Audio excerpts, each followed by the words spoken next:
name is Dennis Shirk. I'm the senior producer for the Civilization team at Firaxis Games, and we're here showing everybody Sid Meier's Civilization V Brave New World, the second expansion pack for Civ 5. Tell us about some of the influence that inspired this game. Ed Beach, the designer of this game, also the lead designer of Gods and Kings, really wanted to put some systems in the game that mimic the feel of the 20th century and some of the stuff that we've actually had to deal with, that clash of ideas, that clash of cultures that you have between, for instance, the old Soviet Union, the United States, all of those different ideologies. And we've also had the ongoing problem throughout all Civilization games where the end game was not as compelling as the beginning of the game. So he decided to combine those two concepts and really create a new experience, especially in the latter half of the game with Brave New World. What were your goals heading into this game? We really wanted a compelling endgame experience. Gods and Kings really fleshed out that early to mid game. We felt it was really well paced, it was well balanced, but especially as a culture player, when you got into the second half of the game, you were constantly just hitting next turn. There wasn't as many interesting decisions to make as everybody was really headed towards that victory that they had chosen.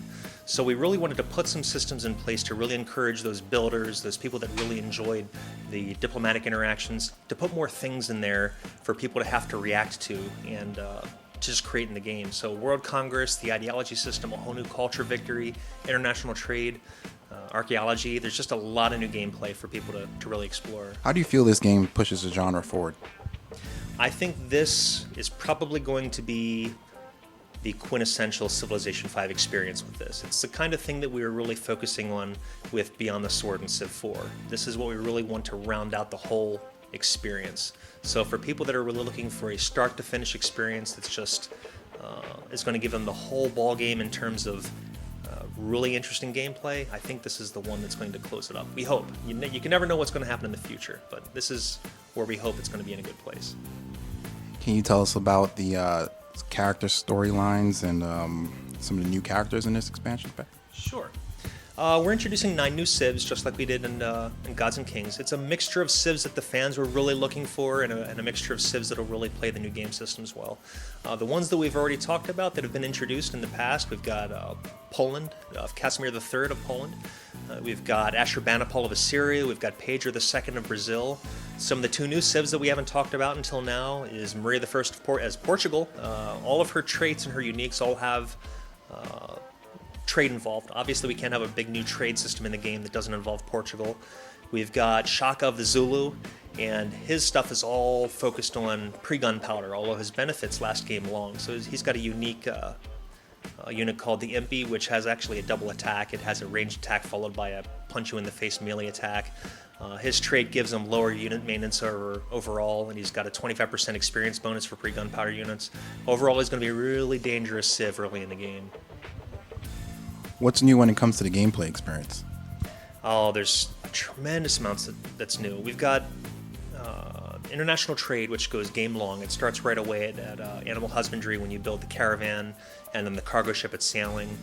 We've got the new Great Works and Culture system, which really starts, I think, classical, right around classical, maybe early into Renaissance, when you start generating great writers, great artists, great musicians to generate great works, which pushes tourism out. It's a whole new way to experience culture victory.